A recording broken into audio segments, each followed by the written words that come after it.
Language is crucial to understanding societies. It's crucial to recognising the ecological, social, political and economic conditions in which we live. We use language to frame problems, formulate solutions, to negotiate and communicate political and economic pitfalls. Language is interaction that can accelerate action. But language is also performance, and performances can be used to distract from inaction, to avoid action, or postpone action, as much as to accelerate it. And language is what we focus on in this second series of our Language and Power podcast. Today, we're looking at a political scandal in the UK that's become known as Partygate. Tom, do you want to introduce Partygate? So Partygate is the alleged scandal, several gatherings that took place within 10 Downing Street, the home of the Prime Minister, and whether these amounted to breaches of the law on the one hand, or to the COVID regulations that were in place at any one time, but also whether they were inappropriate conduct as well, in terms of not necessarily legality, but in terms of what, code of conduct from civil servants, etc. So there's been a lot of discussion about what took place, whether things took place, what the nature of things that took place were, and it's been absorbed the parliamentary time, but also the British public for a couple of months now. So all sorts of interesting linguistic concepts there, and also lots of real interesting sound bites and documents for analysis as well. So really, really interesting for discourse analysts.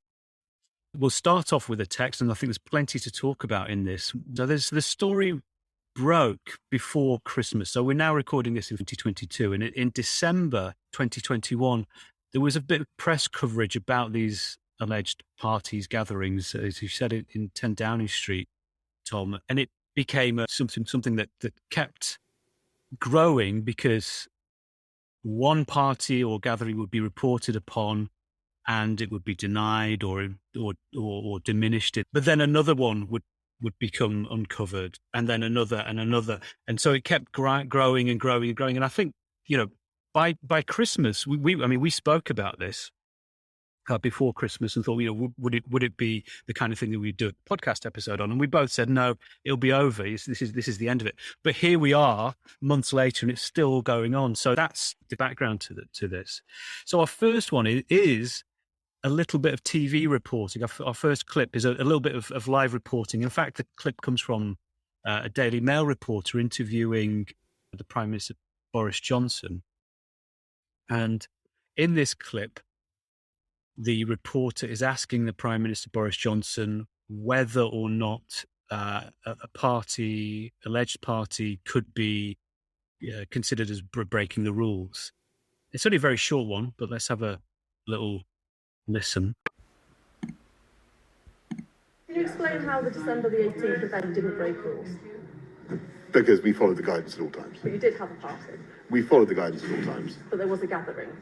I'm sorry, I'm just going to have to tell you, we followed the guidance at all times, and we will continue to follow the guidance at all times. A very short clip there, but with all sorts of implications. So I think, Michael, you were talking about one of the things that you found really interesting there, that even in that short clip, we start seeing a lot of playing with semantics in different fields, and we can see how people can strategically use semantics. Yeah, I think this is interesting, and it reminds me, before we start commenting on this particular text, that quite often in political discourse in Britain, when a politician is asked something, what they mean when they say something, which is quite important, by a reporter, sometimes they do this say, well, that's just semantics, as though semantics is nothing. Well, actually, semantics is very important, because it's about what you mean, and it's about what you're talking about when you say what you're saying. And so it's very important, particularly in politics. So that, this is important in terms of semantics, because what we notice, even in this short clip, is that there are a couple of reference. So when one way of looking at semantics is, what is it that you're referring to? What's the referent, and what is the referring phrase that does the act of reference between the thing that you're talking about and the way that you're talking about it? And in this short clip, or even in the opening question from the reporter,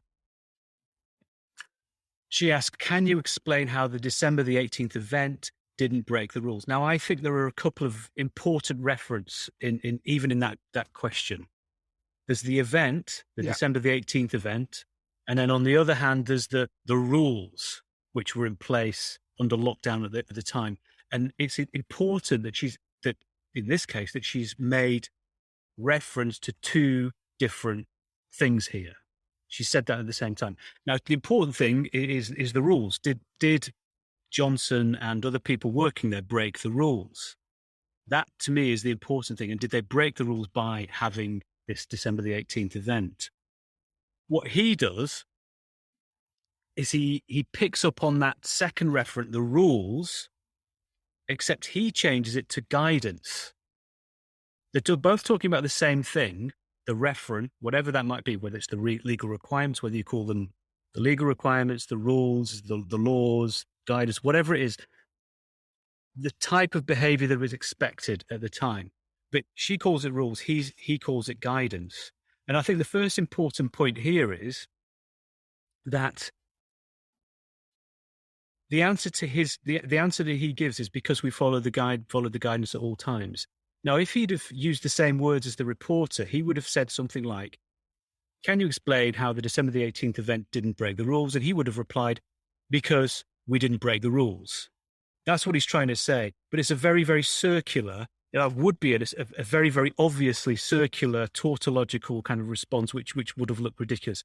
So to get out of it, he's changed the words from rules to guidance. But in essence, what he's doing is making a kind of circular argument. We didn't break the rules because we didn't break the rules. We didn't break the rules because we followed the guidance at all times.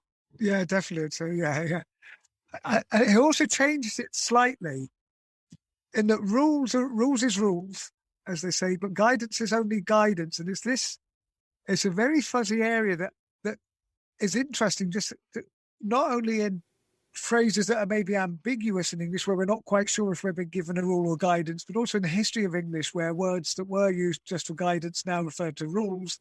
This change, we see, for example, the word demand used to just mean to ask a question. Now it means to set down a rule. And so we see this change. But in modern English, we see it all the time. And my kids laugh at me because I entered into correspondence one time with a shipping company who said, "You're advised to take your dogs, you're advised not to leave your dogs in the car during the journey." So I wrote and said, well, is this just advice or is this a rule? Because I wasn't sure if they were just advising me or telling me. And they went back and said, "Well, you're advised not to do it." So they clearly knew what it meant and just repeated it. But I'm still left wondering, well, what level's this advice got? Because we tend to be quite polite when we make requests for people to do things. That hedging then sort of either becomes the new normal or it's totally ambiguous. And I'm going a bit off track here, but what the heck? But the point being, so you've got this term guidance. This is the sort of, I think, there's the ambivalence that Johnson's playing with here. On the one hand, it's guidance. Guidance is just guidance. I don't need to follow suggestions. We don't necessarily need. It's not the same as the strict letter of the law. So I think his answer with the circularity, as you say, but he's also managed to downplay it a bit. It's guidance. Yeah. And I think importantly, what he's allowed himself there, he's not denying an event took place. He's not even referring to the event in any terms at all. So he's not denying that because that's easily provable as later things as has been borne out that we now know there were events, gatherings even, but he ignores that because that's something that he could be caught out on, and instead just focuses on this. We didn't break the rules. We followed the guidance at all times. And then even when it becomes pretty clear that he didn't quite follow the guidance, there's some deniability, and you can say, well, it wasn't very clear, or I didn't understand it.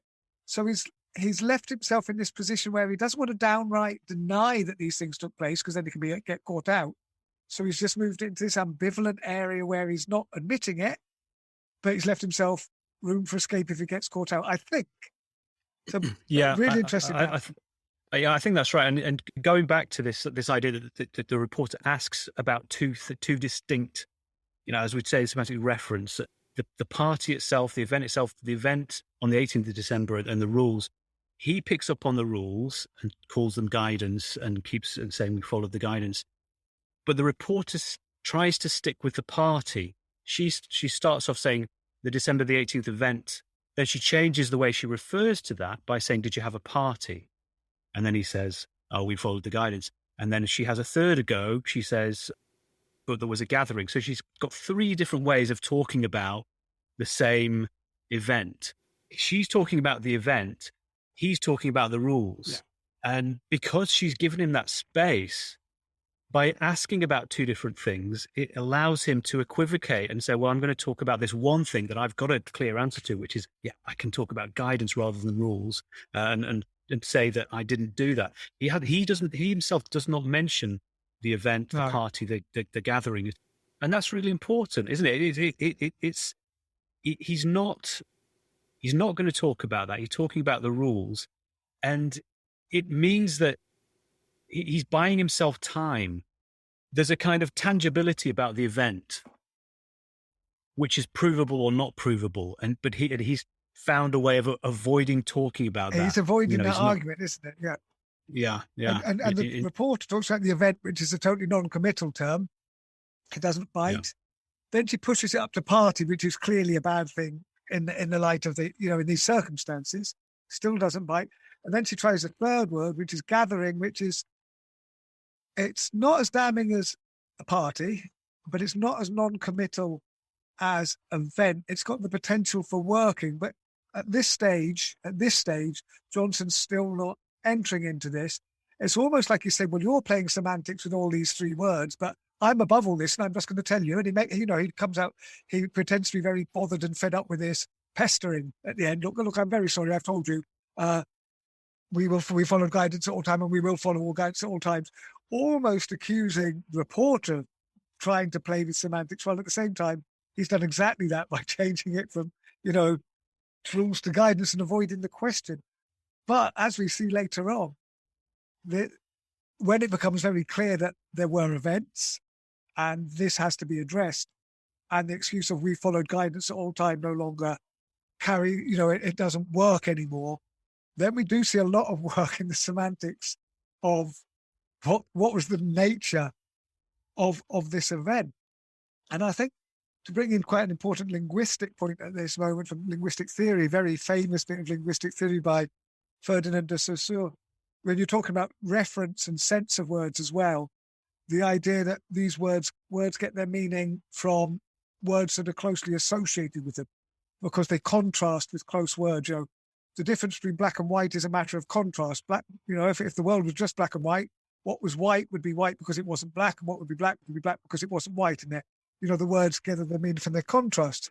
So here we see, that sounds like a daft philosophical semantic point, but here we see this jostling for position between what counts as a party, what counts as an event, what counts as a gathering. When we've got gatherings, it pushes us into an interesting area because gatherings were potentially illegal. Events weren't, but gatherings were because it means there was people there. But they're not illegal yet. They've got the potential to be illegal. So the gathering suddenly in this context gets a real meaning that's distinct from party, event, that it didn't have, to my knowledge, previously. That's actually not quite true, and I'll tell you an anecdote about that in a minute. But we see this jostling for meaning between these different events, and there's a lot of time being spent over this in Parliament and in the press and in memes on the internet and everything. Yeah. It's the meaning of party is quite clearly against both the spirit and the letter of what became law during those in that lockdown period. You couldn't have a party. That's clear. Having a party is clearly not work, even if it's with people who you work with, even if it's held in your workplace. Party is not work for these people. A party. If you were a party host, and that if you're hosting a party or an events organizer or something, then of course that's something different. But these people's job is not to have parties. You can have parties with people you work with. You have parties at work. It's called a work party, but it's not work. And that was clearly outside the spirit, and I think the letter of what was supposed to be there at the time. Whereas gathering brings it into a grayer territory, doesn't it? Because it's being contrasted here with party. and linked more closely to, well, if you're working, you are gathering with people. If you're near people, you have to gather with them in a sort of, in some sense, it's stretching what you would normally think of as the meaning of that. But you can see why they would try and do that. It's distancing itself from the obviously wrong thing to do, and trying to de-emphasize the misdemeanor character of what they're accused of having done. Yeah, when you first mentioned this topic and we started talking about gathering, it's interesting because both of us thought this had been a word that was introduced by the Tory party deliberately to downplay it, and it made me laugh because when my son was a teenager and we went away on holiday and we came back and said, "Did you have a party while we were away?" His response was, "It wasn't a party, it was a gathering." And so when I heard this phrase so many years later, I was having hysterics to think that the government was now doing the same thing. And it turns out, in the terms of my son as a teenager, a gathering was different from a party because there was no dancing or snogging. But I don't think that's the same distinction that's being used by the politicians here, but it's the same idea. And interestingly, we were both surprised to find out that gathering actually didn't start off in that context. It had been introduced before, and it's actually quite an important word in the legal definition. And this is how we see words get new meaning, because if we think about all the COVID regulations, it's to do with people being together and the danger of transmission. So you need a word that emphasizes people are together in close proximity, but without necessarily talking about the function, so that you can then start saying, well, what gatherings are good and allowable and what gatherings are bad and not allowable. But until it's a gathering, it's not even a problem because there's no chance of, spreading germs. So gathering sort of became this term that was neutral, but still implied potentially illegal or unethical. So you then get this fine jostling about how are we going to define this gathering, And just looking at various documents, including the Wikipedia reference to Partygate and the history of it, and even the Sue Gray report, we see that there's a lot of work done on gathering, because you see this big fight. Was it a work gathering or a social gathering? And then we see what we've got when we put words like that at the beginning, we call them classifiers, and then we make them into different categories. So a work gathering is distinct from a social gathering. It becomes a different event. But they have to work to push it into either of those categories. So you can say when people are first talking about categories on Wikipedia or in the news or on social media, they start talking about the gathering. Well, it was a gathering involving 6 people, or it was a gathering for a birthday party, or it was a gathering at which alcohol was served.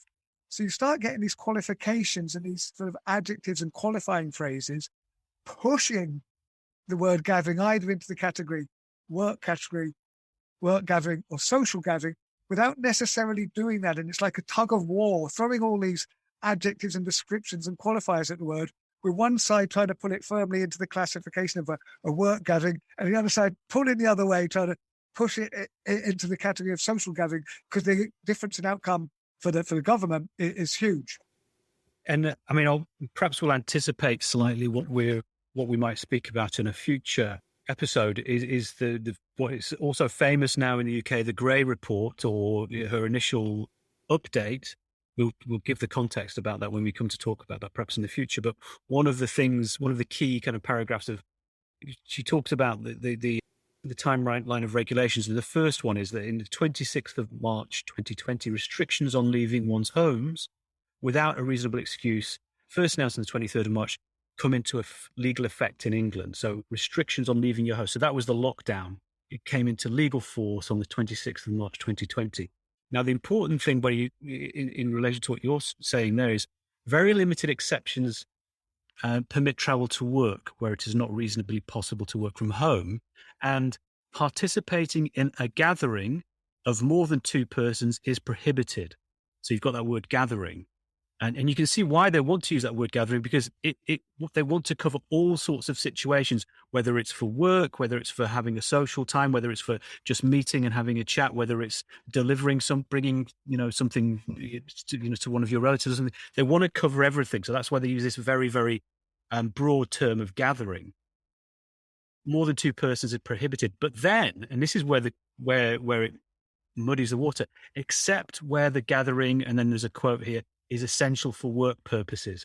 And that's the qualifier that I think we're seeing our government, or at least the Prime Minister, trying to find a bit of wiggle room.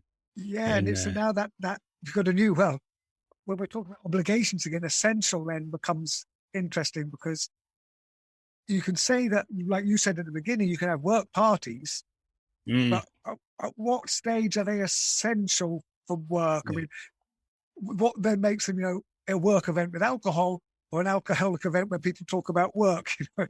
It's that difference that's really interesting. Well, just as you were saying that, I noticed a really interesting thing there as well, and how the semantics of gathering has changed in another way. A gathering of more than two people, which is implying that there's such a thing as a gathering of two people. Now, I would never refer to two people standing on a street corner as a gathering. And maybe if my son's parties had been gatherings of just two people, I would have found it more worrying than if it had actually been a full-blown party. But it does show that as this word is co-opted, is taken into a new context, it actually changes in meaning. Suddenly we need to talk about an event where there's more than one person present so we can spread disease. And we use the word gathering, which didn't really mean only two people, but now can do because we need it to. Yeah. It would have been a meeting of two persons, wouldn't it? You meet with another person. Yes. You don't gather with another person. And the meeting does turn, but I suppose that makes it, work meeting, social meeting again, and ambiguity. Yeah. So this is this is fascinating. So what we've got is this scandal, allegations, and there are photographs of from inside number 10 Downing Street that we've seen in the news, where there are bottles of alcohol, champagne, people wearing party hats and various other things that look like parties. And that's what it's all about. But then it's about the denial. And I think at this point, I mean, what we've seen is the Prime Minister not admitting to things that would require him to immediately resign. And although it looks to many observers that the evidence is overwhelming, all of this semantic play is buying time by not making that sort of crucial admission, and it buys time for the Prime Minister. We were talking about this back in December as a possible topic and dismissed it, but here we are, as we said, months and months later, it's still hanging around the news agenda, and the Prime Minister is still there. It's still, as we record it, still the Prime Minister. It's interesting as well that you're saying about he doesn't admit to anything that would force him to resign. But at the same time, if he's caught out lying to the House, then he would more or less be forced to resign as well. So he's playing this game where he's neither admitting it nor denying it in such a way that can be proven as lying. And of course, you're not allowed to accuse a fellow politician of lying inside the House of Commons. And we've seen politicians ejected for saying that about Johnson, refusing to take it back. So this whole idea of semantics, suddenly playing with semantics, become, I can't call you a liar, but I can say you're misleading. Churchill used to talk about terminological inexactitudes, or I can't say there was a party, but I would say there was a gathering. I can't say I was required, but I can say I was guided. So that playing with semantics becomes a real political life or death game here. Yeah. It does, and where it will lead, we'll yet to see, and we will come back to the Grey Report in a future episode, because there's a lot of interesting stuff in terms of language. Should we just talk about power? I mean, we keep talking about language, and we're sort of implying power. Is there something we can say about the relationship between language and power in this context? Podcast, isn't it? Yeah, yeah.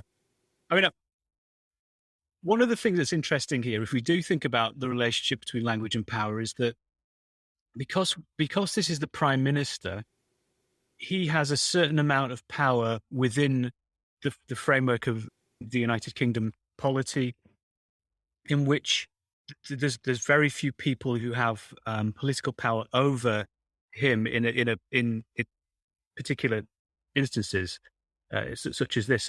So he has asked people to resign from his number 10 Downing Street operation, and people have left and been forced out, and he's sacked think various ministers or over the previous things, but there's nobody in a position of power with the power as an individual to sack the prime minister. And so he's able to play these semantic games without having to be immediately accountable to somebody who can ask pointed questions of him. So the reporters try it, but they're not in the same kind of relationship of power as a boss, or for example. So the fact that he's playing with semantics is, and getting away with it, should I kind of say, getting away with playing with semantics, is partly a condition of political structures in the UK, which means that in order to remove the Prime Minister from office, other things have to happen, and they haven't happened yet, such as a general election, or the Conservative Party in this case deciding to have a vote of no confidence, or Parliament deciding to have a vote of no confidence in the Prime Minister. And his semantic players bought him time to push that potential for votes of no confidence down the road a little bit. It does. And when you talk about the people who do have some power over him, which is his fellow Conservative MPs, and if, is it 56 of them sign a letter of no confidence, then a vote has to be held. And there's also the 1922 committee, which is the very hidden in the background people who run the Conservative Party and think about its long-term survival rather than its short-term gains, I think would be a reasonable way of thinking about them. And so therefore, what's he accountable to, but also what's he accountable for?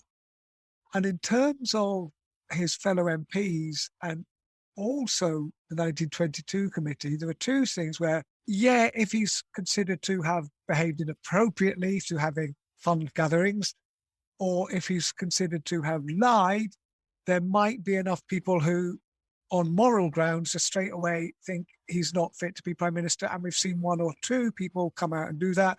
Others are holding their cards close to their chest till they see what other people do. But there's also, and I think for all parties, the real power is he still capable of winning the next election for us and for me keeping my safe seat? They're not actually judging him on whether he had a party, whether he's telling the truth, but whether he can get away with it enough to drag them over the finishing line by force of his personality, which is what Johnson seems to rely on.